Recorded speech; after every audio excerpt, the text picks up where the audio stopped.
All right, good evening, everyone. Welcome to Green White Checker TV.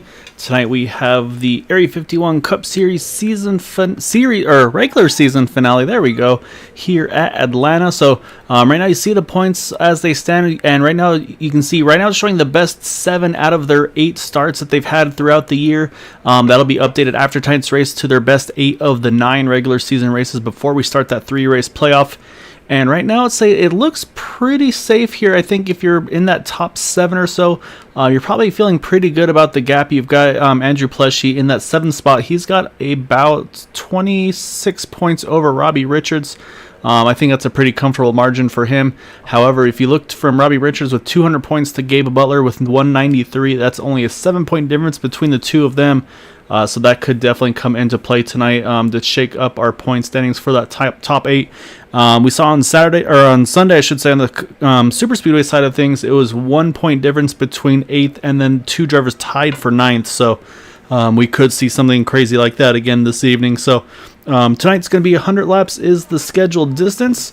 Again, always the 3 attempts of Green White Checker for the Cup Series and the Super Speedway Series.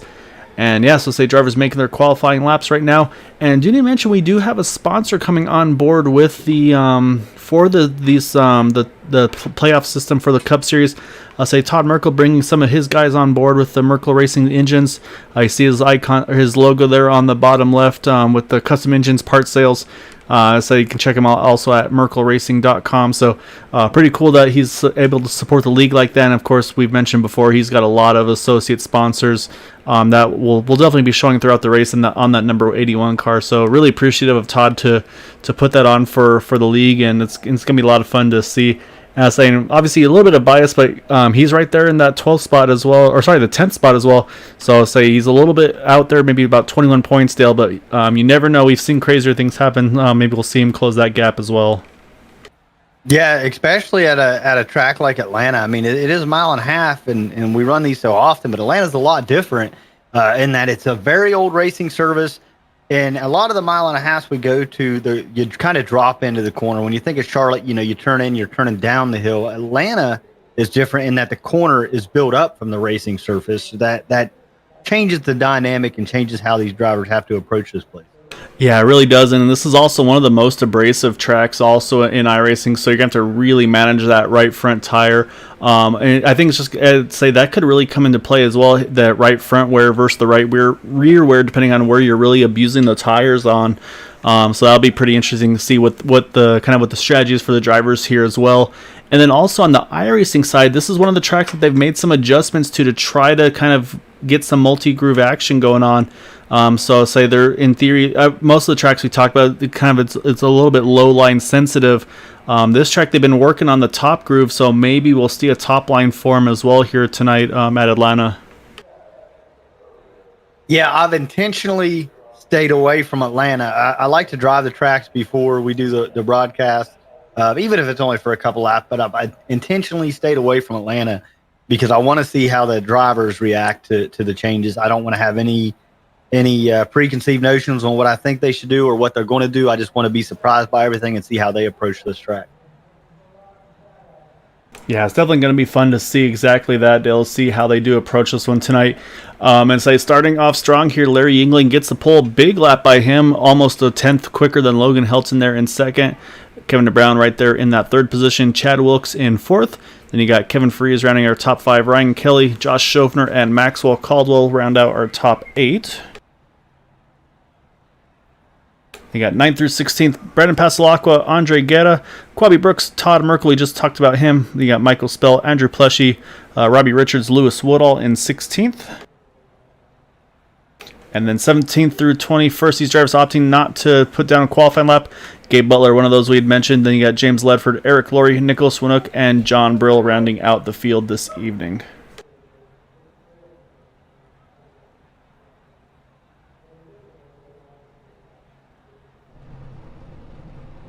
So the field gets all set up here. So Dale, saying one thing we do need to know, we talked about the bonus points. Obviously, Larry, he's going to get one there for that pole position. The guys that start towards the back, we talked about Gabe Butler trying to work his way in. He's going to start 17th here. Maybe a strategy call by him to kind of start towards the back and then try to see if he can gain the most positions, get a bonus point that way as well in that one car. Yeah, and that's definitely a possibility. Starting back here in 17th, very, very easy to be the, to gain the most position throughout a race. I wouldn't put that above Gabe. Like Gabe in the group of guys he races with on the Sunday series, they're very big on the strategy calls and all that. So I would not put that above Gabe to be what he's thinking. Yeah, he's pretty sneaky on his strategy, so it'll be fun to see what he has in store, what kind of ideas he might have for tonight. As you see the field starting to roll out of here through this front stretch here, and then heading down into turn number 1.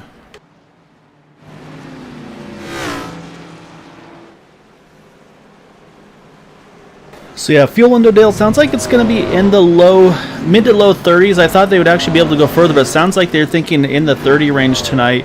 So that's going to be another thing to definitely be keeping an eye on to see what kind of range they can get on the fuel mileage. And of course, it's going to be, I think the tire drop-off is going to be big here tonight. I suspect we'll see probably at least 2 seconds between their fast laps and then their race pace once the tire starts wearing out. So going to be really interesting again to see. I think we're going to see some drivers maybe a little bit too aggressive early on. Then we might see them kind of fall to the wayside, and then maybe those that are able to manage those tires throughout the run might see them kind of work their way towards the front as the green flag run progresses. Yeah, after 30 laps, these guys are going to be begging for tires. I don't think you'll see any calls in that department as far as taking 2 tires. It just Atlanta wears them so quick. But we're going green. Yep, green flag is out, and we are underway. Larry Yingling on the inside, Logan Hilton to his outside as they're going to head into turn number 1 for the first time tonight. And right now, Larry's just got a nose ahead here through 1 and 2. You see Kevin trying to follow him by as well. Use that short line around here. As you can see, Kevin trying to put all sorts of pressure. You see a little further back, drivers kind of jumping to the inside here, trying to get in position, I think. So I'll say as they come through 3 and 4 for the first time. Yeah, really the toughest competition you're going to see on this racetrack up here in the first 3 positions. Yeah, I saw a handful of drivers there get loose. Kevin Brown especially got very loose off of turn number 4. Cost him a handful of spots there, so he's going to drop back to the 5th spot, looks like, from around the 2nd or 3rd position. Also, the 00 Lewis Woodall, he also had a big moment there as well.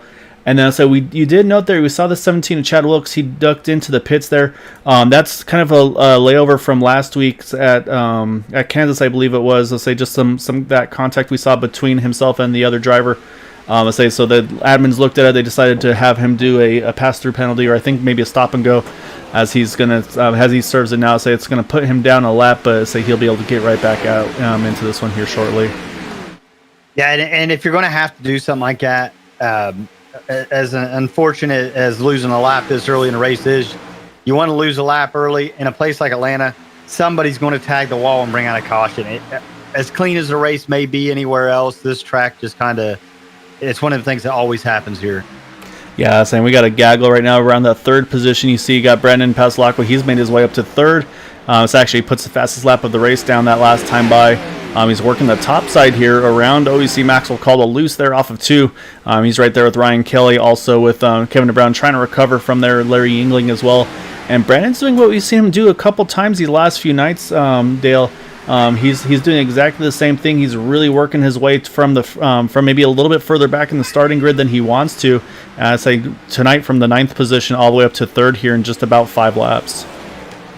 Yeah, I didn't talk to Brandon about how we're seeing the new level of aggression and all that, but I talked to some of the other drivers. I won't name any names, and he's been practicing with some guys that he normally doesn't, and able to pick up some technique from them and learn a few things.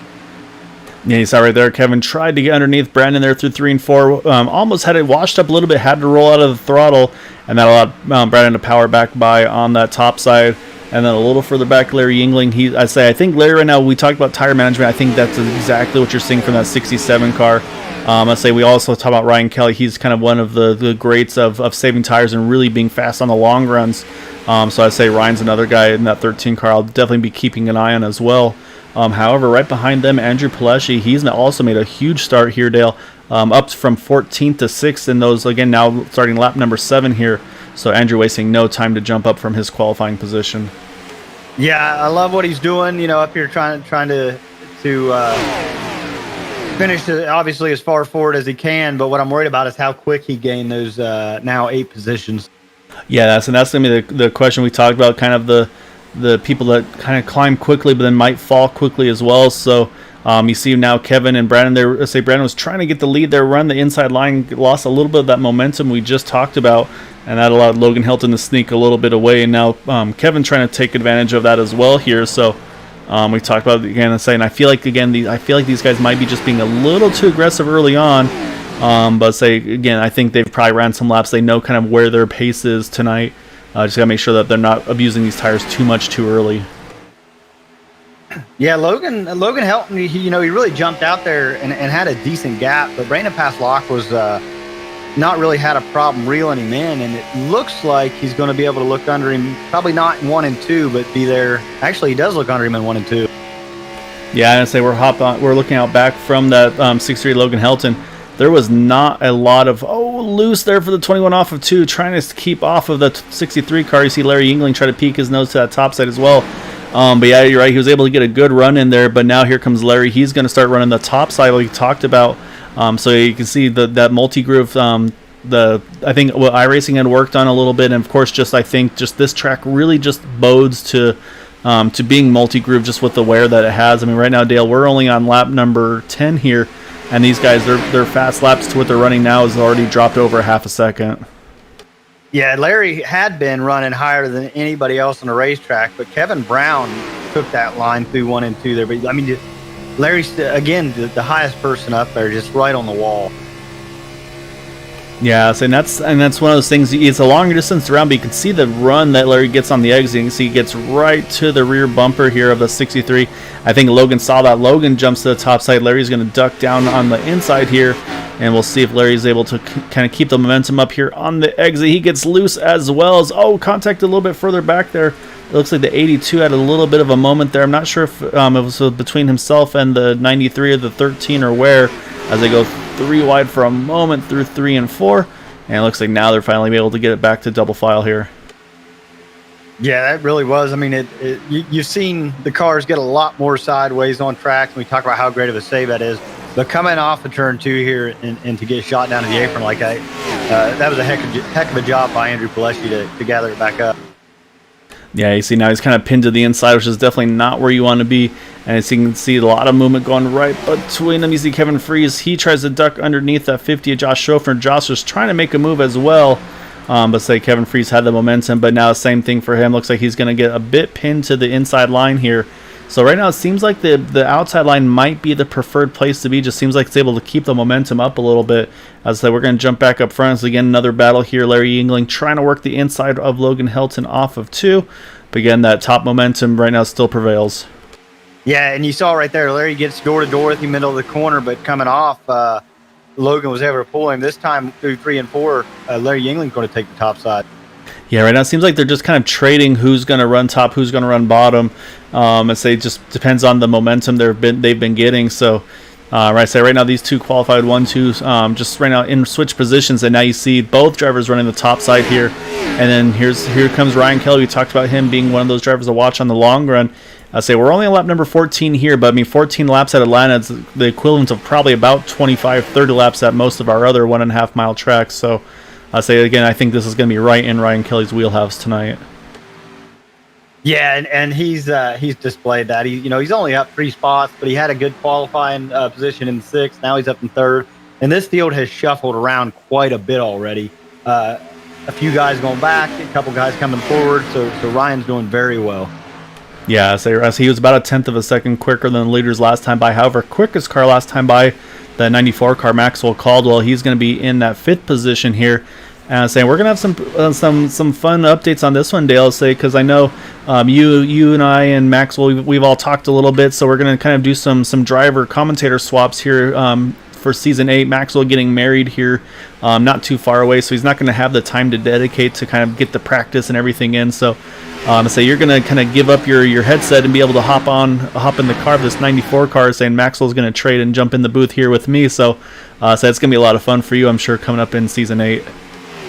Yeah, I mean, I'm really excited about it. Everything just kind of worked out perfectly with Max, and you know, he's getting married and just needs some time off on Thursday nights. I've ran the 94 car since NASCAR when I was 13 years old back in 99 or 2000, whenever that came out.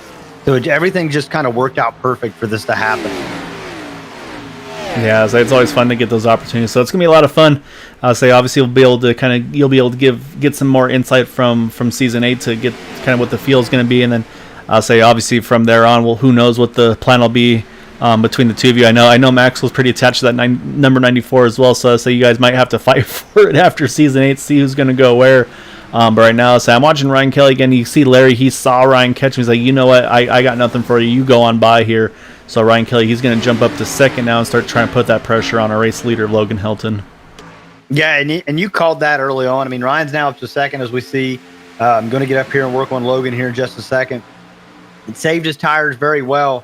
We're coming around to lap 19. Pretty much what they have is what they have. I don't suspect there to be a whole lot of fall off over the next 10 or 11 laps until they get to the end of the fuel run. Yeah, and that's actually a really good point as well, Dale. So pretty much most of the drivers' fast laps are in the mid, I'd say high 29-second bracket. Fastest lap over the race so far is still that 29.779 by Brandon Pasalak, who's in fourth right now. These guys are now down into 31.5, so almost a full 2 seconds slower, like we'd mentioned, after about 20 laps here. We're going to start lap 20 next time around here. Saying they're going to have to go probably, I suspect we're going to see a 2-stop strategy tonight. So I think lap 33, 34, I think that's going to be that magic window for the pit stops tonight. But right now these guys doing a really good job up front here. I do want to jump around a little bit. One of those guys we talked about on the bubble here, Robbie Richards, he's started 15th. He's up into the top 10 right now. And crucially, he's ahead of that number 1 of Gabe Butler. So right now, Robbie doing exactly what he needs to do to try to hold on to that 8th place in the points.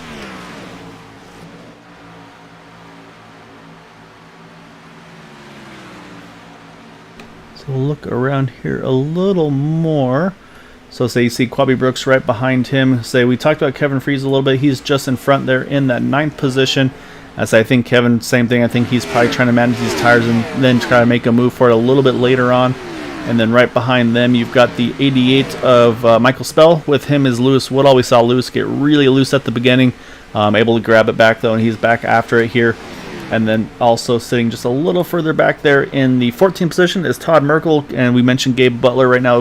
I think he was about 7 points behind going into tonight. He is sitting in the 15th position. And then in 16th, we have the 19 of Andre Guerra. And then with him, you've got Eric Laurie right there, James Ledford as well right behind in that 48 car. And then a little further off the back right now, you got the 33 of Nicholas Winnock. Still on the lap, about 10 seconds off the pack here.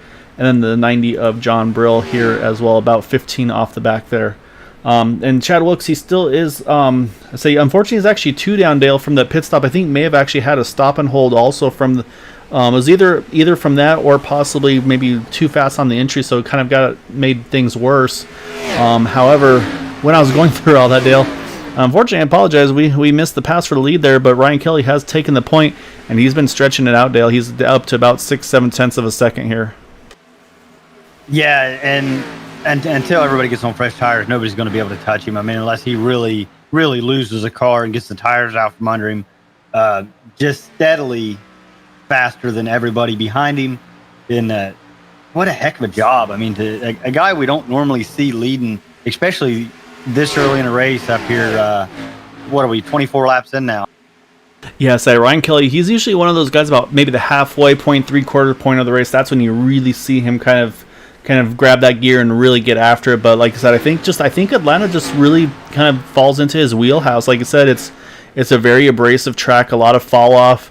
And I'm saying this is what Ryan does. This is where he's at his best, is when he can manage the tires and kind of use them on the long run. That's where we've seen him just succeed so much here. And You can see it looks like everybody's else starting to try to move around on the track here, try to figure out what they need to do to close that gap to that 13 car. But like you said, Dale, right now he's showing pretty much consistently about a tenth or two quicker than the rest of the guys behind him. Yeah, he's almost, he just crossed the 9/10.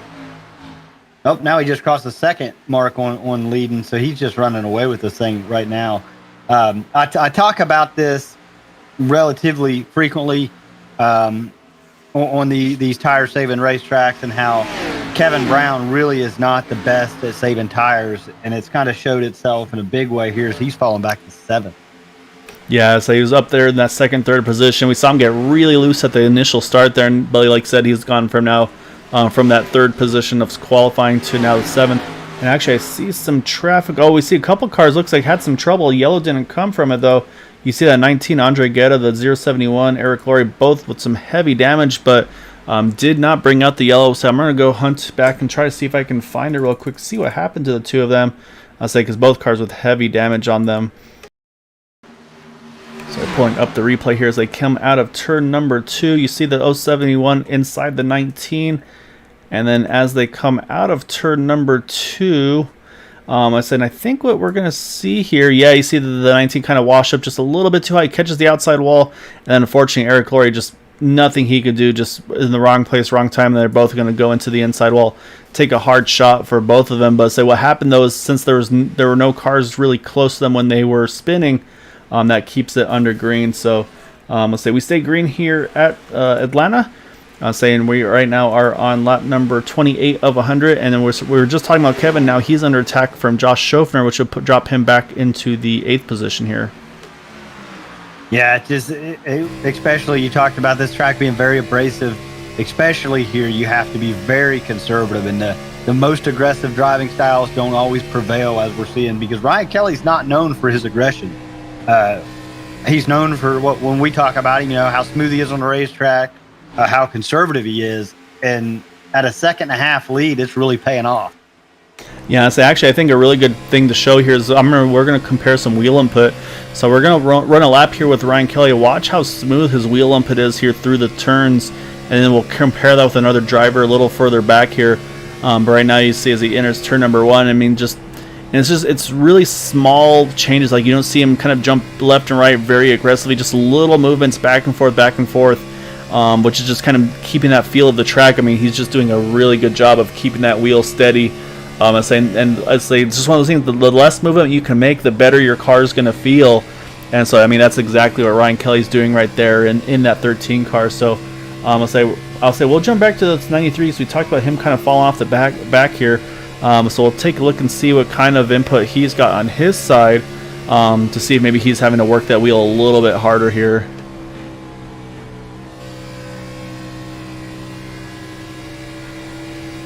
Say right now looks pretty tame there. It almost looked like he was pushing really. I saw a lot of left input in the wheel, not had it cranked a lot further than Ryan's was. So I think maybe that might be what we're talking about, Dale. Maybe the right front burning up a little bit, and that's where he's having to keep that wheel cranked into that car here. So it wasn't a lot of movement, but definitely I could see a lot more input to the left on that 93. Yeah, and that's the thing, just using up that right front. The way they seem to be driving today, it's really driving off the right front instead of off the right rear. So I would say that's what happened. There's probably not a whole lot of life left in that. Yeah, so he's going to need to stretch it about one more lap. He can probably start coming in this time around because we're on lap number 33, which will put us at 68 to go. So I'll say this is right in that window to split this race in thirds. As you see, Maxwell Caldwell, he just gets around the 63 of Logan Helton, so move Maxwell now up into that 4th position. And actually, as I said, James Ledford, he's going to be the first of the lead lap cars to go ahead and make a pit stop here. So now the question is kind of who's going to be the first of our front runners to blink. And if it's me here, I say if I'm Ryan Kelly, I definitely wait a little bit. I think you can definitely wait a little bit longer. As I see Josh Schofner, Kevin Freeze, they're going to jump in the pits in that 50 and the 25. I'm saying this is a very difficult pit stop, a pit road, I should say, to get down to speed on. So you're going about 150 or so probably through the turns, but like I said, it's really tough to get woed down. So These guys have to be very careful on their kind of getting down to speed here.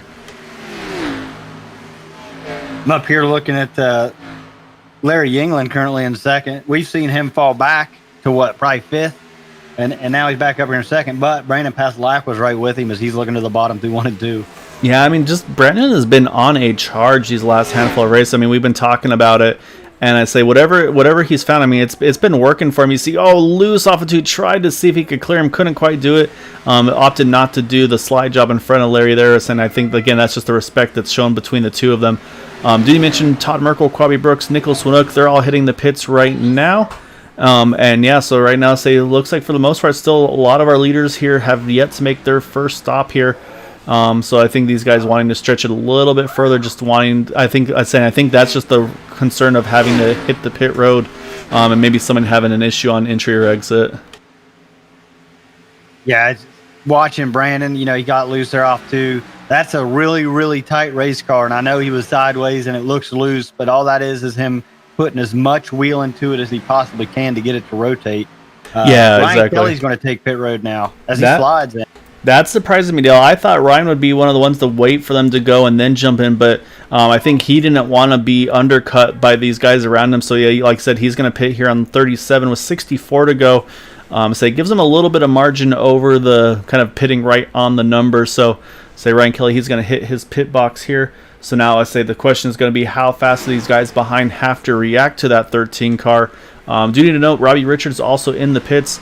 So as we come out of turn number 4, here comes Brandon Paslak. He's going to jump in as well. And it looks like the rest of these guys are still going to go another lap or more. So right now you've got Larry Yingling, Maxwell Caldwell, Andrew Pleshy, Logan Helton, Kevin Brown, and Gabe Butler yet to make their first stop tonight.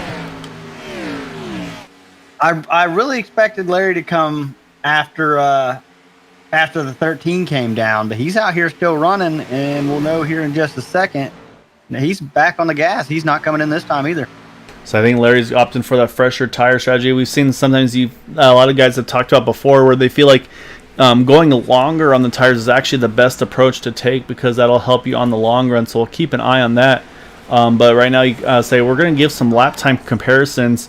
Right now, Larry Yingling running 31.9s compared to Kevin Freeze in the 25 car pitted a few laps ago. He's running 29.9, so 2 seconds a lap faster right now for that 25 car of Kevin Freeze. Yeah, just such a huge difference. That 5 laps on Kevin Freeze's tires too, so they're cut in. They're probably about their prime operating area. This as he turned another fast lap for himself at a 29.913. So I'm going to hop on board here, Ryan Kelly, because this is going to show the difference. Dale, say Ryan now finally starting to get back up to speed, and say we're going to see what the difference of old tires versus new tires. You see he's coming up, and I believe that's Maxwell Caldwell. And I mean, look at the speed he has. He just basically blows by these guys as they're standing still, but almost a big moment there. Larry Yingling does hit the pits, as is Logan Helton. But Ryan Kelly had to get on the brakes to make sure he didn't run into the back. I believe that may have been Andrew Pleshy, but I think Andrew's actually trying to avoid somebody in front of him. And so things really stacked up there for a moment there. So that's going to put Maxwell Caldwell to the point. Again, yet to make his first stop tonight, along with Andrew Pleshy and Kevin Brown and Gabe Butler. Both mentioned Larry Yingling, Logan Helton. They both just hit the pits. Yeah, what we're seeing there, Andre, in that 19, he pitted 14, 15 laps ago after that contact. So his tires are pretty worn at this point in comparison to everybody else's. And everybody, Ryan Kelly and I can't remember who was with him, but they were just trying to get around him as safely as possible. Yeah, exactly right. And so you see Gabe Butler, he just went around. I think he may have actually led that lap. So that'll be, again, he's trying to get every bonus point he can here. So I think he got the lap lead at the line there. We'll have to obviously wait and see for sure. Once all the timing and scoring is done like that, we'll see if he runs one more lap, maybe just to solidify it or not. But nope, he's coming in now. So he probably feels confident that he got that lap lead in that one car as he's going to hit pit road for his schedule stop, which that's at 42 laps here, Dale. So that's going to be the furthest anybody's gone. So he's going to be pitting here at 58 to go.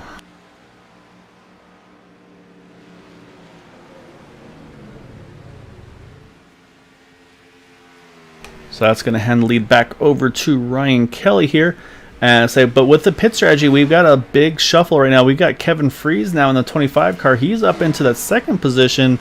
Let's say he pitted about 3 laps before Ryan Kelly, about 4 laps behind or before Brandon Pasalacqua.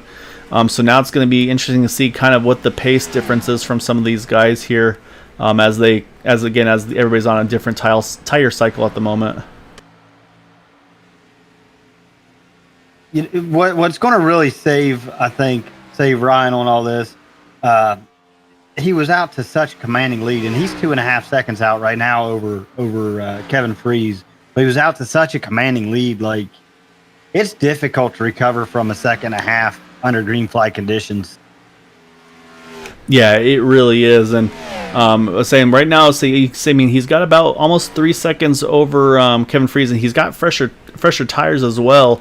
But say Brandon Pasalacqua's got 2 lap fresher tires than Ryan. However, you can see that 4-second gap between the two of them. And then say you go back, you wait for one of the drivers that waited the longest, Larry Yingling in that 67 car.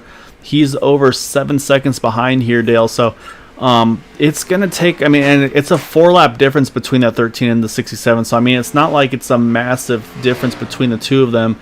Larry is running again significantly faster here. He ran a lap ago was a 29:57, fastest lap of the race, but it was only about half a second quicker than Ryan. So it'll be curious to see once their tires kind of equalize what that gap's going to settle in at. Yeah, I think Larry can get back up to him if anybody can. But what I think is going to happen is Larry's going to make it to about a second and a half, about where he was before the green flag pit stops. And then it's going to be time for Ryan Kelly to come back down. Yeah, exactly right. So we just had a Miller Lite swap there for second and third. Brandon Pasalacqua gets around Kevin Freeze again, the fresher tires on that 21 car. So that's going to bump him up a spot, move Kevin back into the third position. But right now, I think that strategy call by that 25 is looking pretty good, because next up is that 67 Larry Yingling. But after that, he's got about 3-4 seconds before he gets to the next car around him. So right now, I think that strategy by Kevin Freeze is looking pretty good here. Yeah, and you talk about he'll have a couple seconds till Josh Schofter gets to him, but they're on the same exact pit strategy. Yeah, you're exactly right. So yeah, I think right now definitely a great call by that 25 car, and also I think just really good long run pace as well, doing exactly what he needs to do. So we'll run through the order a little bit. We've gone through our top 4 here. So like you mentioned, in 5th here is Josh Schofter in that number 50 car. Started 7th up into 5th, and then we talked about Robbie Richards. He's doing everything right now, Dale. Started in 15th, he's up into that 6th position, so that's +9 for him. So I'd say he's doing a great job of, again, just trying to do what he needs to do, stay out of trouble and get a good result here, just hang on to that 8th spot in the points going into this final race here. And we got a pretty good gaggle here behind them, though. You see Andrew Plessy's right there. You got Kevin Brown, you got Maxwell Caldwell, Logan Helton. So you got all these 4 pretty much within the same lap or 2 of one another, and they're all on top of each other here. Yeah, and these are very fast drivers, so they're definitely gonna be fighting here for position. It's going to help pretty much everybody around them out, because I doubt the 93 and the 94 is going to let either one go. Yeah, so they're definitely working each other pretty hard right now. And while they're doing that, they're catching Robbie Richards again. Robbie's got about 5 lap older tires than these guys. And so so this is where actually Robbie might be set up as a bit of a pick here for Kevin. And yeah, exactly. See right there, Kevin had nowhere to go, had to let Maxwell on through, and now is going to drop to the inside line. And say that's something you can do at these tracks. Is if you can use that slower car as a bit of a pick, it actually will really kind of help you out and help you get that position away. Yeah, it helped. It helped Max Caldwell, and then it helped Logan Helton get by the 93. So. Yeah, so now they're fighting here. This is for the top 10 right now. Robbie now, actually I should say Robbie back in the 10th position now. And then behind them you've got the 88 of Michael Spell, started 13th up into 11th. So a couple of spots gained for that 88 machine right now. And behind him Todd Merkel from started 12th, currently running 12th, so right where he's been all race long. 53 of Quabi Brooks there in the 13th position. Lewis Woodall in the 14th spot in that 00 machine. And the 48 of James Ledford rounding out our top 15 right here. And then the last two on the lead lap currently are the 33 of Nicholas Winook and then the 1 of Gabe Butler. The thing to note about Gabe is he pitted latest of everybody here, so he's got the fresher tires. By some cars, he's got about 10 lap fresher tires. So I'd say he should be able to start making some pretty good ground on these guys. Yeah, definitely the freshest tires and turning the fastest laps on the track because of that. But he is a long way back, showing 24 seconds behind the leader. So I mean, just an incredible distance from Ryan Kelly, who's currently first. Yeah, I'll say it's a tough spot to be in, obviously for Gabe, and I think again that's him kind of swinging for the fences, try to do something different, to try to go off strategy. Maybe it'll fall in your favor because it's you never know if and when a caution might fall. It might be at the perfect time for you. So right now, say like you said, Ryan Kelly still got about a 2.5 second lead over Larry Yingling. Larry is still slowly closing the gap on him. Brandon Pasalacqua in third, about 3.5 to 4 seconds behind in third. And then Kevin Freeze, Andrew Plessia. So we talked about that battle. Looks like actually Andrew's been able to separate himself just a little bit here in that 82 car from Maxwell. So they've got a little bit of breathing room as they're slowly here starting to catch that number 25 of Kevin Freeze. And I think I'm looking at Kevin's lap times. I think those tires have fallen off that 25 machine because he last time I was in a 31.8 compared to the 31.0s for these guys behind him. So I think he's just about hit his fall off points as well.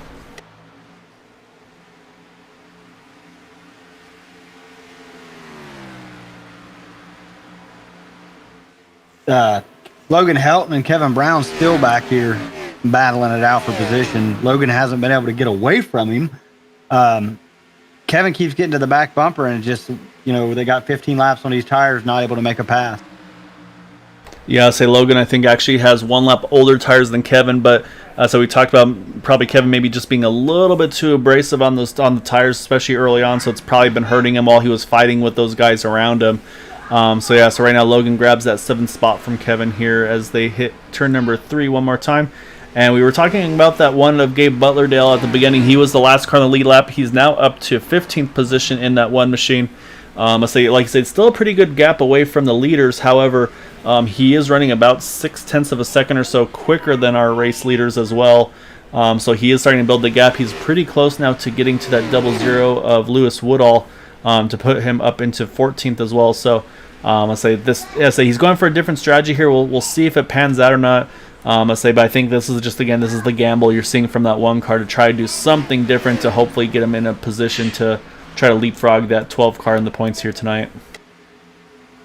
Yeah, and I mean the most dangerous part of any race as far as cautions are concerned is green flag pit stops. So this really could work out for Gabe because he is going to be probably, with the exception of Chad Wilkes, the best on a fuel run right now. Yeah, I didn't mention Chad Wilkes. Like you said, he went as far as the rest of the guys as well. I should say went as far as Gabe Butler there. Again, he's also trying to go off strategy to try to see if he can get himself get a lap back or go the hard way. So, unfortunately, he's still trapped the 2 down in that 17 car from the get-go. Like we talked about, kind of honestly felt like if there's going to be a track to have a caution, especially early on, it would be here at Atlanta. So, so far, unfortunately, it hasn't panned out for him. Still stuck 2 down in the 20th spot here. But the good thing for Chad, though, is, he's locked into the playoffs, let's say. So, obviously not going to have, at this point, not going to have the result he wants. But it's going to definitely still be in the running once we start the playoffs next week. Yeah, and that is the fortunate part. He won both the road course races. Pretty much sealed the deal for him. So, though this is unfortunate for the 17 car, it's not going to hurt him, for the next 3 weeks to win a championship possibly.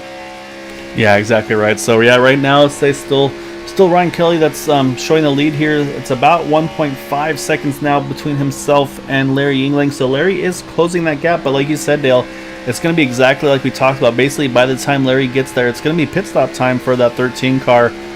So right now, that strategy, we're worried that Ryan maybe pitted a little bit too early, but again, we talked about that long run pace, and he's doing exactly what he has to do, and I think their lap times are just about equalizing now. As last time by, top 3 drivers all around 31.6s.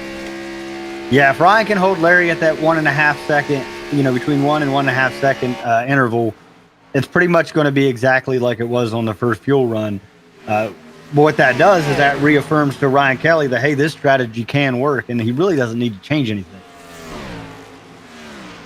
Yeah, exactly right. So it's gonna be fun to see how it all kind of pans out here tonight. But I say right now we're on lap number 26 of the fuel run for Ryan Kelly. So I suspect we'll see Ryan Kelly again. He's probably going to run to about that 33, 35 to go range, I would say. So I think we'll see Ryan Kelly probably pitting in about 5-10 laps at most.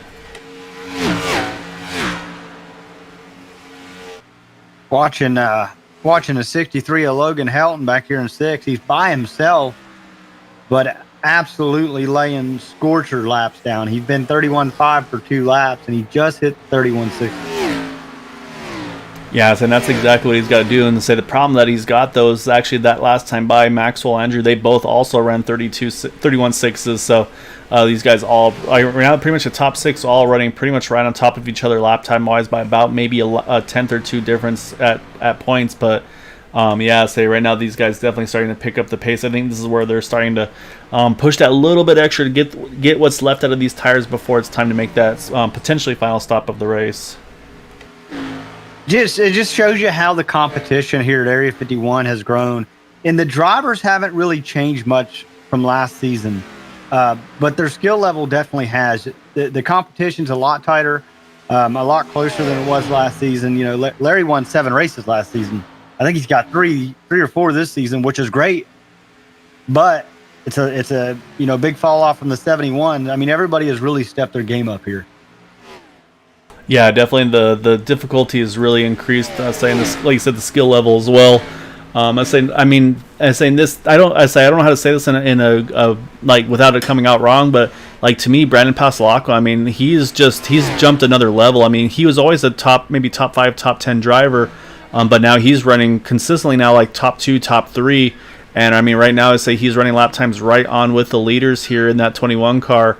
He's doing exactly what he needs to do. He's only about 2.5 seconds right now off that lead, only 1.3 off of Larry. So, that's not an easy thing to do. We talked about how fast Larry is week in and week out. I think Brandon between season 6, season 7, he has really upped his game over that off season. I'm still not convinced that Brandon doesn't have a body double or an understudy or something in the car for him. It's very possible, and actually, as they do need to mention, looks like some more green flag pit stops starting to happen now. These guys again going right on the number, splitting up in the thirds. So that's going to be Todd Merkel in the 81, Quabi Brooks in the 53. They're both hitting pit road right now. I don't think anybody up front's going to react to those guys, but it definitely does show that window's just about to open up for that pit stop cycle to get going here soon. Yeah, I mean, really, the guys running up front, when you look at the top 5 drivers, their strategy so far has seemed to work. I mean, Andrew Paleschi's running 4th, up 10 positions. Max Caldwell started 8th, running 5th right now, and running, the times that they should be according to what everybody else around them's running. Yeah, exactly right. So, yeah, I mean, you can see the top 3, they're all still within pretty close distance. There's a pretty good gap back to the Andrew still in that 4th spot. So I say these top 3 probably feeling pretty good about where they stand at the moment. And as I said, here comes Ryan Kelly. He is going to make his final scheduled stop of the race. Got to make sure he gets it woed down. That looked a little hot to me, Dale. I'm a little worried there. We'll see on the pit stop if he has to do an extra hold. Importantly, did not hit that cone. That's another thing you always have to keep an eye on as well. Also going to bring in Kevin Freeze in the 25 car, the 50 of Josh Schofner. So it's going to be a handful of our front runners here that are going to make their scheduled final stop of the race. And that's going to hand the lead now back to the 67 of Larry Yingling, who was about a second behind when the pit stop happened. So now the question is, does Larry react? And he does, Dale. He's not going to run longer this time. He's going to pit that next lap right away. Yeah, Chad Wilkes in and out apparently did not get a penalty. I went back and watched it, and it looked a little fast by a few miles an hour, but it must not have been enough for iRacing to catch it. Yeah, Ryan Kelly back out on track, and I was nervous about it, but looks like he got away with it clean. So that's going to cycle Brandon Passalacqua to the point here. Again, a lot of these guys yet to make their final stops of the race. Brandon's next in line, so we'll see if he's going to react to Larry or if he's going to stretch it a little further. And you can tell he's definitely willing this car down as he's going to hit pit road as well. You see the 1 as well, on the 071, they're going to hit the pits. Here comes Andrew Paleschi locking him down a little bit. Logan Helton, the big head of steam on the entry there. He's getting everything that was worth there. That's going to put Maxwell Caldwell to the point here. I'm going to stretch this fuel tire run out a little bit longer than 94 car. Yeah, if I was Max Caldwell, Kevin Brown, Robbie Richards, I'd be looking to come down pit lane right now. Yeah, so this will give Maxwell a bonus point and say, again, feels, I mean, you know he's in a good spot. You can see it actually looks like he's going to jump in here now as well in the 94. Here he comes. So Kevin Brown, he's going to stay out an extra lap, and he's going to take a lap led in the 93 car. So that's going to leave himself and Robbie Richards, I believe, as the last ones to make a pit stop. And I'm thinking for Robbie Richards, this might be that bonus point strategy, Dale. See if that 12 can go one lap longer than the rest of these guys, and then get that lap led, and then see him duck on in that 12 car. Yeah, and I mean, the bonus points can make all the difference. He's just so much slower than everybody else right now, you know, that everybody that's pitted. Oh, it was a close call there as he ducked in. I say you saw Kevin Freese have to work around him. Also see the 19 of Andre Guetta. He's going to hit the pits. Kevin Brown still yet to make his final stop of the race in the 93 car. I think Kevin's going off strategy here. He's going to try to run this one. It looks like possibly as far as he can go in it. And I say the other thing to note is after this pit stop cycle, that 13, we talked about how quick Ryan Kelly was on the entry, Dale. Look at the gap between himself and Larry Yingling. It's, I say, it was only a lap difference, but it's about a 4-second gap between the two of them.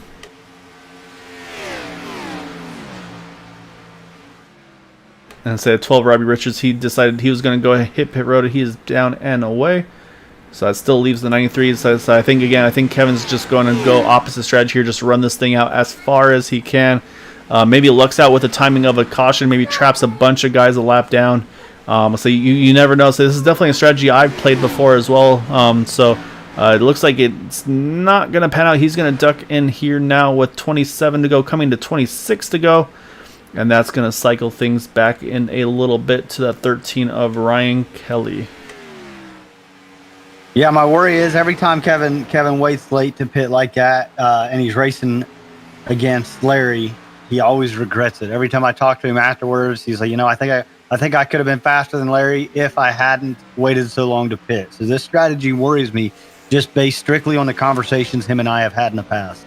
Yeah, I don't think tonight he just didn't seem to have the pace that he needed to compared to some of the guys around him.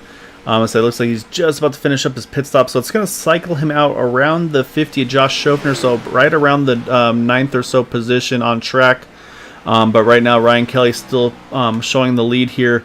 Again, still about that 3.5 seconds over Larry. So, and that's again, Larry only pitted that one lap later. So right now, Ryan Kelly doing exactly what he needs to do here to try to finish the job here tonight. Yeah, this could really be a big day for Ryan. To just come out here and dominate a race. I mean, not lead the last lap, not lead from the halfway point, to come out here, grab the lead before lap 24. I don't remember exactly what lap it was he got around there, but to just dominate it ever since then. Yeah, this will definitely be a statement win for the 13 car. Obviously, still plenty of time to go. Say 24 to go at the line, so got quarter distance left to go. And saying this, I say Robbie. I was looking at our top 8 again. Ryan has yet to win this season. Actually, Dale, he's got 5 top 5s and 6 top 10s, but hasn't been able to break through the victory lane. I'll say right now the wins have all come from Kevin and Chad with 3 apiece, Larry with 2. So I'll say those have been the 8 wins of the season. And, well, actually, no, I feel like Logan Helton had a win in there somewhere as well. Where's our Logan? He hasn't made as many starts, though. Actually, no, I'm sorry. Logan hasn't had a win this season. He's had 3 top 5s in the 3 races he has started in that in the 63 car. Yeah, and I mean, if our viewers don't know about Logan Helton runs Road to Pro. He runs some pretty high-profile, what I would consider high-profile money races, things like that, and does well. For him to not get a win here, I mean, obviously he's getting top 5, but that really talks to Larry Yingling, Kevin Brown, and Chad Wilkes' driving abilities. Yeah, so it just kind of shows the talent level that we've got over here. Some really fast drivers, very competitive group as well. And that's why I'm saying, like, some of these guys that have been able to step up their game, like I mentioned with Brandon, that 21 car. He's just, again, I mean, he's been learning a lot. He's been picking up a lot, and he's doing a great job with it. You can see the gap. I mean, right now it's pretty much the Ryan and Larry show up front. They've been able to separate themselves from Brandon through that pit stop cycle. Again, Brandon pitted about 2 laps later than Ryan, 1 lap later than Larry. Just those 2 laps made such a big difference on lap times. But right now, the 21 car is one of the fastest cars on track up for those up front here. So he is doing what he can to try to bring that gap down right now. But right now, everything's pretty spread out here towards the front of the field. I'll say one of the closer battles we have is with the 82 of Andrew Pleshy and then the 63 of Logan Helton. You can see there about a second between them. And then a little further back, Josh Schofner, Kevin Brown, we see them battling for position, which it looks like Kevin just grabbed that, so he's going to move up into the 8th position. But yeah, right now this field definitely starting to spread out over these 2 green flag pit stops. Yeah, and Kevin, he pitted later than pretty much everybody else. Fastest car on the track currently, but not as fast as he needs to be to win this thing, unfortunately. Yeah, so there's definitely no way he's going to close that gap from these guys. I say he can definitely get to Kevin Freeze, get back up into 7th, but after that, I don't know if he's going to have enough time to get to Maxwell, because there's only a 3-lap difference between the 2 of them. So right now, just these guys have just been running a really solid race here. And say, do notice, I am noting the one of Gabe Butler. He's trying to chase down the 13 of Ryan Kelly, get his lap back the hard way. Say right now, still Robbie Richards is doing what he needs to do as well in that 12 car. Right now, still sitting in 10th position. Didn't get the lap lead, I don't believe, but again, still is ahead of that 1 car on track, and that's going to be critical for that overall top 8 position. Yeah, looking here, it looks like Chad Wilkes has lost another lap, puts him 3 laps down. I'm not sure where that happened or how that happened. I think Chad's been doing the opposite game, just running it as long as he can to try to see if maybe just by chance the caution falls at the right time. But like I said, thus far, say knock on wood, say caution free here tonight. So say right now he's about half a straightaway behind Ryan Kelly. He's running in the 30.2, is about a full second faster than our leader here. So he will get to him to get back to that 2 down, but unfortunately with everything that's been going on with this being green for so long, it's basically he's got a lot of cars between himself and being that first car 1 or more down. So unfortunately with that penalty at the beginning of the race has definitely hurt that 17 tonight. Yeah, really impressed with how many people have clean race cars still. Yeah, that's another really good point as well, Dale. We've seen a few guys. So we obviously saw that one incident that didn't bring up. Didn't bring up the yellow between the 2 drivers a little earlier on, but other than that, it's been pretty clean. And actually, I see a few drivers here pit off sequence. I see the 53 Quabi Brooks, he just hit pit road, but also now the 63 of Logan Helton also in the pits. Obviously everybody was good to go to the end here. So I'm not sure if there's something going on where they decided they just needed to come in or not. I think Logan towed from the end of pit lane.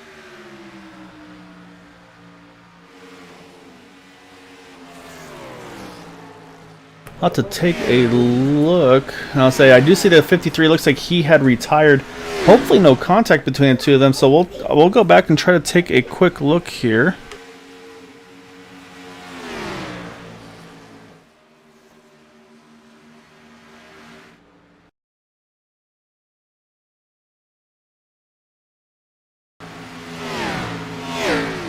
So looking back at the replay of the 63 of Logan Helton, I didn't see anything. I'm going to look at the 53 as well. Yeah, it looks like he just ducked in. Oh, it looks like a little bit of right front damage for him. But for Logan, yeah, I think he just had to jump in here. Maybe something came up where he had to jump out of here. Because it looks like he's also has retired from the event. So that's going to be, so that's going to give a handful of drivers a few spots here, obviously. Let's say with these guys retiring early with about 15 or so to go. That's going to bump a few drivers up a couple of positions, I'll say. So I said actually you see Maxwell moves Maxwell up into the top 5, Kevin now up into 6 after he got around Kevin Freeze. So it definitely has shuffled the running order here a little bit. Yeah, and that must have been something outside of the sim. Because he took pit lane pretty abruptly, towed, and then retired. So it's again not running for a championship. Made a few starts this season, but hasn't been able to run every race. So I think it's nothing really lost for Logan. He was still out here, got track time, got some valuable experience. because in actuality, Logan has not been on iRacing that long. Yeah, that's a really good point. And I'm still watching this battle here with Ryan Kelly and Gabe Butler. Gabe is trying for all he is worth here to get that lap back from that 13 car. And you kind of wonders, like, well, should the 13 just roll over and let him go? But the thing is, Larry's now down to just over 2 seconds away from that from the 13 car. So the gap is slowly shrinking. It's about a tenth of a second quicker for Larry that last time by. This time by looks like about a half a tenth advantage to Larry here as well. But yeah, so right now say Ryan Kelly can't relax to say because he's getting a lot of pressure from that one. Yeah, and it seems like the top side's the fast way around here, and Ryan's going to stay glued up there. He's got to keep making as consistent laps as possible and lose as little time to Larry as possible, obviously, because Larry's running a little quicker than Ryan. But if Ryan keeps doing what he's doing, he should be all right. Yeah, exactly right. So he's got about that 2 second margin to work with there. Say Larry again this time by was about a tenth of a second quicker than the 13 car. Did see the 17 of Chad Wilkes. He got around Larry there, so he's going to set his sights as well to try to see if he can get one of those 2 laps back as well. Like I said, just hasn't gone to plan for Chad. I'd say again, probably expected to have a little bit of a break on the caution side of things. Just didn't come out to play tonight though. And also do need to look at for that third position. Still, Brandon Pasolaco holding steady in third. He's got about two seconds over Andrew Paleschi, and then they're actually on the same pit cycle as well. So things are boding well for Brandon here to try to get another podium tonight. Yeah, and then we've said it a bunch, but I mean, just night and day difference from last season to this season for the 21. Yeah, he's been doing a really good job. Andrew Paleschi also having a really good run here tonight as well. I think for Andrew too, we knew he had pace pretty much from the get-go when he first started racing with us. I believe it was last season. The problem was he just was never able to kind of get the brakes to be there at the end of these races, and he's been able to shake that and start doing that, and saying obviously tonight from 14th to 4th so far. So and with that, I think that would also put him as the highest climber of the race as well. Obviously still got 8 to go here behind them. You've got the 94 of Maxwell Caldwell still sitting in the 5th position. But that gap, it's about 2 seconds, a little less than 2 seconds between Maxwell and Kevin. So there still is a chance for these two might be fighting for that top 5 here by the end of this one with 7 to go. Yeah. Kevin has an opportunity if the intervals stay the way they are that he can possibly get there.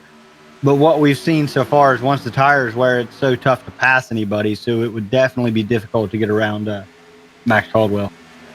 Yeah, so Maxwell's in a tough spot where he's in front of the 30, or he's behind the 33 in front of the 071. So doesn't have any clean air on that 94 car. We know how important that is a lot. And you see the 13 of Ryan Kelly, and you see in front of him, or behind him, I should say, you've got the 1, you got the 81, you got the 17. All drivers a lap or more down, but he's having to still work very hard to keep those guys behind him because not that far behind him still is that 67 Larry Yingling. And saying they've been kind of trading lap times between one another. Larry is about half a tenth faster that last time by as we cross here 5 to go. Yeah. Ryan Kelly, his pit strategies worked out flawlessly. It really, really has been an impressive performance. Yeah, so he's done a great job on the strategies, and also, taking a little bit of risk as well. We saw how, I thought he sped getting into the pits as deep as he ran it in there, but he was able to get it woe down and under pit speed in time to make sure he didn't get that pit penalty. So he's doing exactly what he needs to do here to try to finish this off here as he crosses the line now. 4 more to go here at Atlanta. Yeah, still right behind him. Gabe Butler's not been able to get that lap back. And what's impressive to me, though, is that one of Gabe Butler, he pitted 27 laps ago. It's 29 for Ryan, so it's only a 2-lap difference between them. But Gabe has been right with that 13 this whole run here. So I think just, unfortunately, where the position of where Gabe is just doesn't really show the pace that he's had tonight. Because, he's been with Ryan just hounding him this whole run here. With just slightly fresher tires. So I think Gabe, unfortunately, with that starting towards the back, unfortunately, in the long run, with it going caution free, I think unfortunately it's kind of put him in a bad spot. Yeah, and that's something you can't predict. I'd have never guessed that we'd be 97 laps, almost 98 laps into this race with no yellows. Saying Ryan Kelly saying, all right, well, we've gone that far. Let's go one more lap without anything happening, because if he can get that one more lap, that would put him where if there's an incident, say we would just race it out to the end. So right now that's the last thing he wants to see. And I'm curious to see, I wonder if once they get far enough here along, if they get to that white, does that 13 give way and let that one car go? Because I think the other thing that you look at that one of Gabe Butler, right in front of him is that 00 of Lewis Woodall. That's a position for him. It looks like we are going to get the white flag, so this will be our final lap here at Atlanta. Ryan Kelly just got to get one more clean lap here, and he should be able to steal this win tonight.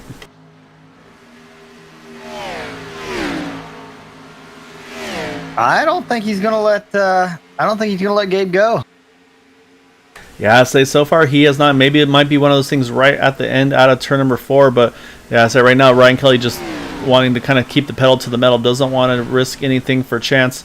And coming out of turn number 4, does know he's going to wiggle that car around, celebrate out of turn number 4. Ryan Kelly gets the win here at Atlanta. Larry Yingling is going to bring it home in second position in that 67.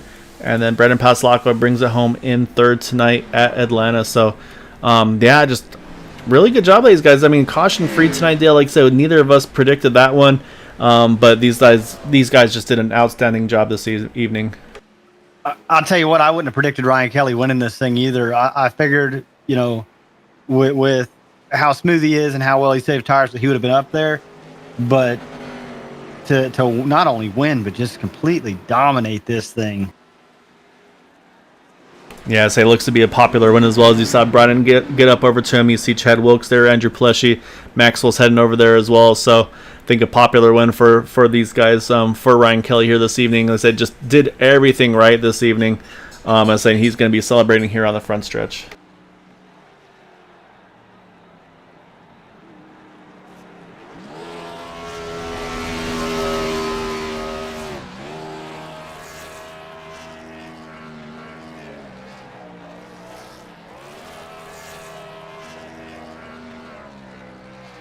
But just, I mean, like you said, though, Dale, I mean, just a great job, everybody, tonight. So we had that one incident.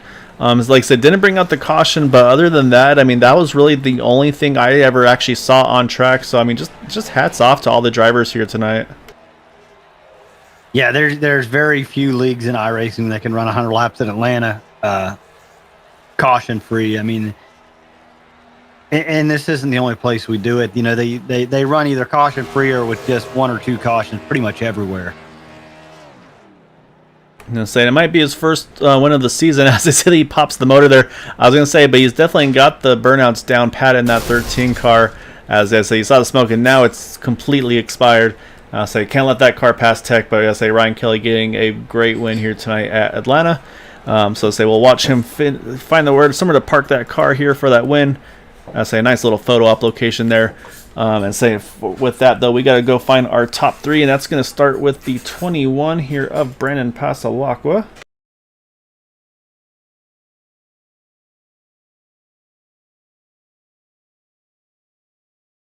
All right, so let's go hunt down that Brandon here. Where's he hiding? There he is. All right, Dale, we're going to bring in our third place finisher here tonight, the 21 of Brandon Passalacqua. Started in 9th. It took you about, 4 laps, it felt like, to get up into that top 2, top 3. And then from there, I mean, you just kind of held steady that whole way there. So you were right with Ryan, with Larry, say within about a second or 2 of them coming into that last pit stop.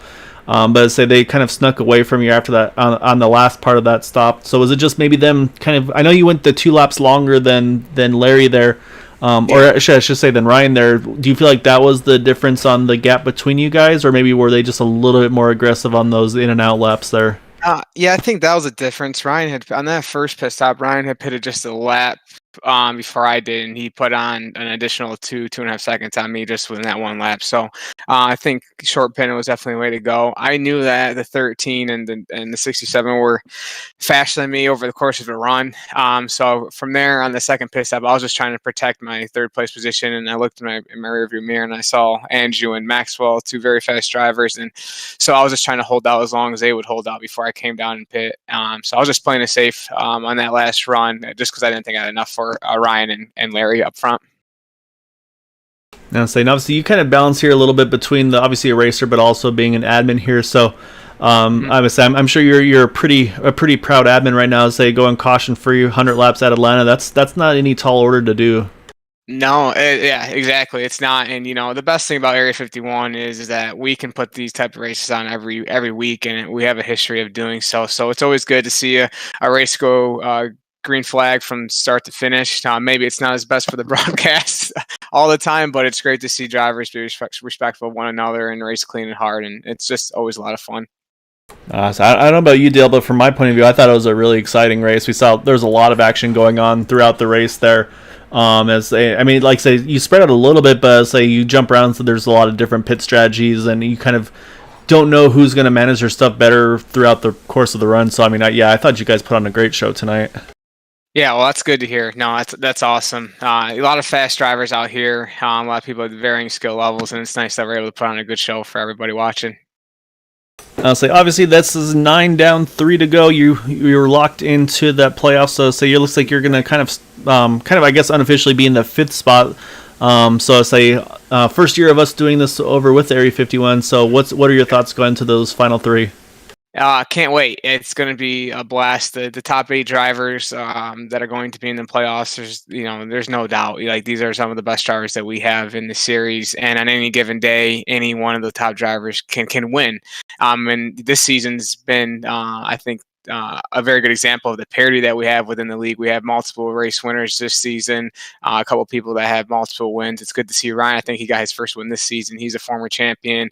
We have a lot of champions within the top 8 as well. So you have your top drivers, the people that stick out as the front runners going in there is Larry, Ryan, Kevin Brown, and Chad. Those guys have been the most dominant cars all season, but then you have to watch out for Maxwell and Andrew as well, who on any given day they can steal the show. So and I'll do my best to have my say for the championship, but it's just going to be, for me, the first round is you're going to have to be aggressive. So I think everybody's going to be on top of the wheel and elbows up for that first race there, and I'm sure it'll be one hell of a show.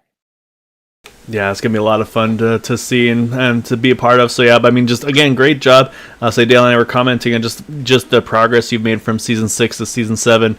Dale's accusing you of maybe having a driver double in that car for this season, because we've talked. You've been like top 5, top 10 driver most of season 6, but you've kind of cracked that where now it's like top 2, top 3, pretty much more often, week in, week out. So. Is that just from you practicing with those guys week in and week out, kind of just fighting, kind of learning from them? Yeah, definitely. Like I said last week, I've grown leaps and bounds just by running with Chad, Larry, Ryan, Andrew, and Maxwell every week, and I'm so grateful that they allowed me to run with those guys and learn from them. And like I said, the biggest thing for me was just confidence and understanding that I know how to drive, and I can also drive the car hard. And usually I would give up spots and allow people to go and just run my race a lot of the time, and that's not fun for me. And just becoming more confident in myself, and beginning of the race, that I want to go up there and try to take the lead and be second right off the bat, knowing that I might burn my stuff up. I don't know. I was playing that battle in my head, but I'd rather be up front and play that game and then try to manage myself after. So it's just having that confidence to understand that, hey, I can ride with these guys and run with these guys, and it's been paying dividends for me lately. So I'm just super appreciative of those guys helping me out. And on my end on that, Brandon, I can't say that, you're getting in the corner better, you're getting off the corner better, your pit stops are better. Everything that you're doing is better than it was last season. So great job, and keep doing whatever you're doing, because it makes for great racing. Awesome. I truly appreciate that. Yeah, I'm going to try to keep this momentum going into the playoffs and see if we can't come out, get to the Final Four, and then race for that championship. So I appreciate the kind words, gentlemen, a lot. Enjoy this one. Before we let you go, though, definitely got to give you the floor, because we got to let you give any thanks and shouts you'd like to give for that 3rd place run tonight. Yeah, definitely. The running mates, all the guys I mentioned already, all the guys that are going to be in the playoffs. Super great to run with those guys, and I'm glad I've gotten the opportunity to learn from them. And then my other buddy Nicholas Winnock, he was racing tonight. We don't get to run with each other all the time, just with different schedules. So it's always nice to be able to run with an old friend and another teammate. So those guys are the ones I'd like to thank in terms of drivers, the admin team at Area 51. I know the work that goes into it. It's not always days like these are great days, and there's other days where it's not as easy. So I'm just appreciative of the race that we had tonight, and then both you, Gail and Dale, for always putting on a great show. So I appreciate it. Nice. I enjoy it. Look forward to seeing you next week, and get ready, go for it all there. 10-4. Appreciate it. Have a good night. All right, that is our third place finisher, the 21 of Brendan Pasalacqua. Now we got to jump over to our second place finisher. That's going to be the 67 of Larry Yingling. So I'll grab Larry on here. Dale, I tried to convince Larry during practice to maybe try his hand at the booth as well when you're going to be doing doing your racing in season 8. But Larry politely declined. I think all he wants to do is do these top 3 interviews and probably poke some fun at Kevin Hash over there. The 9th, Sunday, when is it? May, I think it's May 9th. Whenever the Darlington race is, I won't be in the Super Speedway booth. So that'd be a good time for Larry. All right. I don't think so. So you started from pole tonight, Larry. So it was we could tell you were kind of just taking care of your stuff initially on the initial kickoff of the race. We saw a lot of guys kind of go full tilt those first maybe 5 or so laps, and then from there we kind of saw you kind of take over, start getting back to the front, but then so kind of Mr. Tire Save there, Ryan Kelly was able to do what he does best and was able to just keep those tires happy and was able to start making some pace. But we saw you kind of went for a couple times a different pit strategy over Ryan. First time you pitted a lot later, I should say, than Ryan. I think it was about 4 or 5 laps. But then the second time you decided to go ahead and just jump in that 1 lap later. Was it just you saw that the gap wasn't closing like you wanted to after that first or after the second run, or how did you make that decision there? I just took into account how long it took me to get back up to Ryan, and before he pitted the second time, I was slowly catching him again, about half a tenth, maybe a tenth a lap. But it took me about 25, almost 30 laps to catch him, and when we pitted, it was, I think, like 30 laps to go. So I knew, I pretty much knew at that point it was a very long shot to get by Ryan. Yeah, so we talked during practice. You guys had mentioned that it was definitely on the tight side this evening as well for the setup. Is that what you found during the race as well, just with the way the track was behaving? Did it still kind of, you just had to kind of drive it off the right front instead of the right rear like you're kind of used to at Atlanta? Yeah, definitely. It's definitely not a setup to have fun in. It's just drive one line, hope you have more right front than the guy in front of you and behind you, and just wait for the checker flag to fly. Okay, yeah. So I was saying the other thing, of course, to ask was it looked like there were maybe more than one groove this evening. We saw a lot of drivers kind of running the middle low side, but then we also saw a lot of drivers kind of running that top groove. About maybe that top seam, we saw you there a lot at the very beginning as well. Did you feel like there were 2 decent grooves, or was there just one kind of was like the groove to be in? I think both grooves were pretty similar. Depends if you can nail the bottom, then I think that was a little bit better maybe. But for me at least, and a couple others around me, it seemed like a little less tight up top and get that run off. But with sets like these, you just can't do much. Okay, yeah. So kind of the hand you're kind of forced and dealt with at that point, but. I mean, it was a great job by all of you guys. I'd say even with the setup that maybe wasn't the most drivable you guys were hoping for. So obviously caution free, nothing bet your eyes that you guys did a really good job there. So obviously you'll be going into the playoffs here coming up in that next week. So we've had you before here, but on the regular season side of things, what are your thoughts for this 3-race playoff? I think it will definitely be interesting, especially in New Hampshire. I'm sure Charlotte will be pretty tight again. Then Phoenix will be pretty fun, as always. Yeah, look, seems it's going to be a blast. All right, I'll say we're looking forward to it from your side. So, before I let you go, though, Larry, say I know you got some sponsors on there, and I know he gives you a hard time, so I'll let you kind of dish it back here with that second place tonight. I'll definitely shout out my teammates this race: Maxwell Caldwell, Andrew Pleshy, Ryan Kelly. Great win by him. We were talking last night, and I told him he definitely can easily have 3 or 4 wins entering tonight, but if he had a little bit more luck, and he definitely got the job done tonight. And Chad Wilkes. And shout out to my sponsor, Hash Bars Performance. If you need any work done on your LS engine or GM vehicle, contact them on Facebook to see what they can do for you. And shout out to you guys as always for giving us the broadcast. And looking forward to next week. All right, so I appreciate it, Larry. And we're going to keep working on you. One of these days, we're going to get you to relent. We'll get you up here in the booth with us. But for now, we'll stick with the podium interviews. So you seem to have a pretty good knack at getting those ones. So yeah, so enjoy it and look forward to seeing you kick things off with the playoffs next week. Thank you, sir.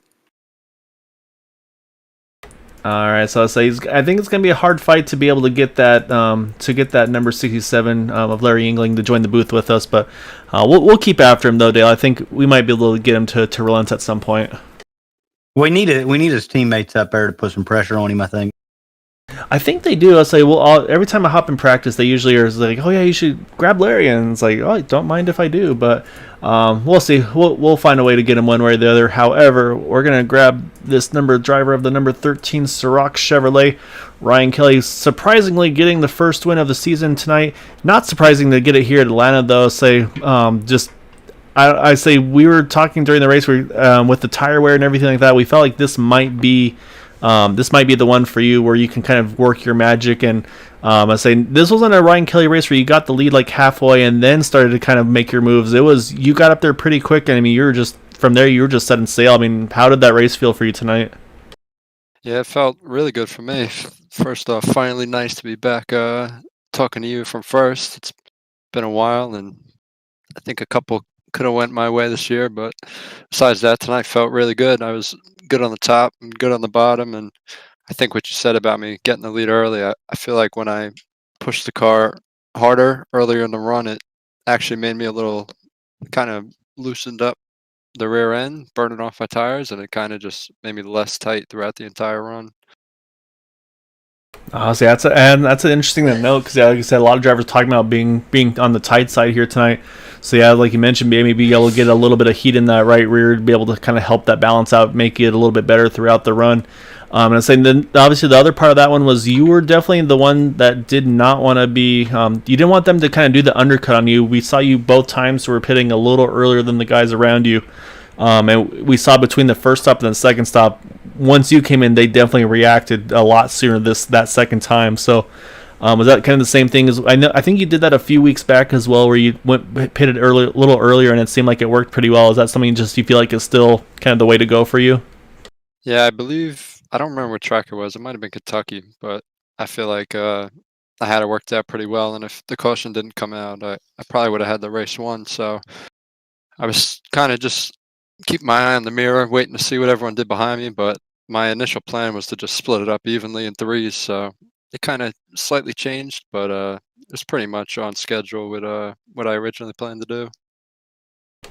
Yeah, so it looked like it definitely worked out well. So the other one, Dale and I were noticing towards the end of that race, I say you had some pressure. I say it wasn't from Larry, but I say you had that one of Gabe Butler just pretty much just trailing you that whole entire run there. I say how much of a, maybe not distraction, but I say how much were you kind of having to watch your mirror to worry about him? Were there any points where you thought about just letting him go and just kind of like that way, okay, I'm going to ride back in there, or were you wanting to try to keep that clean air on your nose? Yeah, so I was actually trying to do the second thing, keep the clean air. So I was pushing pretty hard to stay in front of him, and I think he was a little faster than me. I thanked him after the race for not really pushing too hard, but I think it definitely could have made a difference if he was in front of me and I had that dirty air, and maybe Larry would have caught up. I don't know, because he was only 2 seconds back, and I know it's a lot, but with the dirty air, it could really change things. Yeah, so you never know how it's going to affect the handling of the car.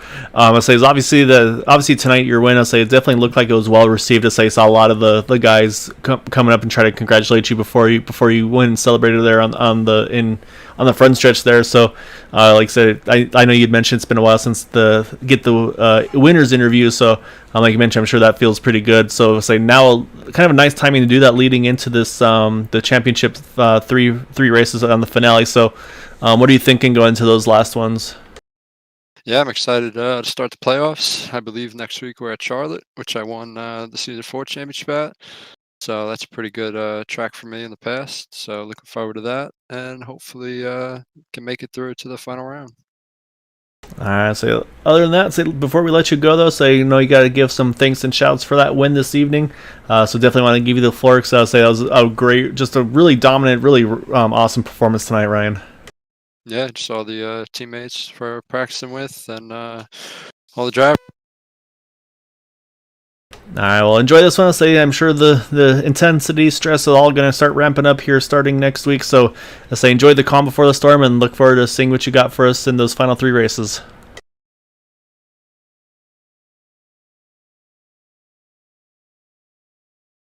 All right, Dale, that is our race winner, the 13 of Ryan Kelly. That was a great race. Like I said, we really thought we'd see some cautions tonight, but like I said, saw the one incident that was off track, didn't bring out the yellow. And it just demolished his tires. For there to be almost no contact on the racetrack, minus the one incident and no cautions is just amazing. Yeah, it was a really good job by all the guys tonight. Obviously next week, I'll say this was the last race before we start kicking off the playoff races for all 3 series. We're gonna kind of be off a week, so we're not gonna be racing this Sunday. That's gonna get delayed 1 week. However, we're going to probably have some sort of a fun race put up on there. We're thinking the Monza Oval, so it's going to be open to all the Area 51 drivers. So if you're watching or if you relay it over to your other guys, if you're available Sunday evening, I think we're going to be looking at doing some Monza Oval racing. It's just going to be for fun. I think we'll have admin cautions only. Damage will be off, and just let you all go nuts and have some fun over there.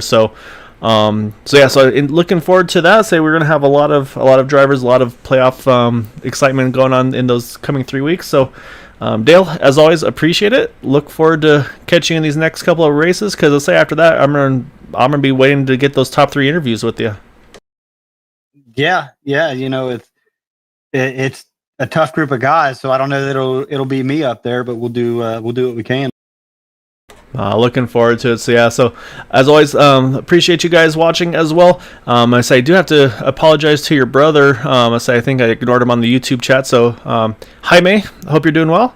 Appreciate you watching on the broadcast as always. So maybe we'll get you in the booth here as well. So we might have to look at doing maybe a rated R version of Area 51 Green White Checker TV to be able to get this going on. So until then, I hope you all have a wonderful evening. Happy Friday Eve. And of course, as always, if you can, try to stay home, stay safe, wash your hands, and until next time, have a good night.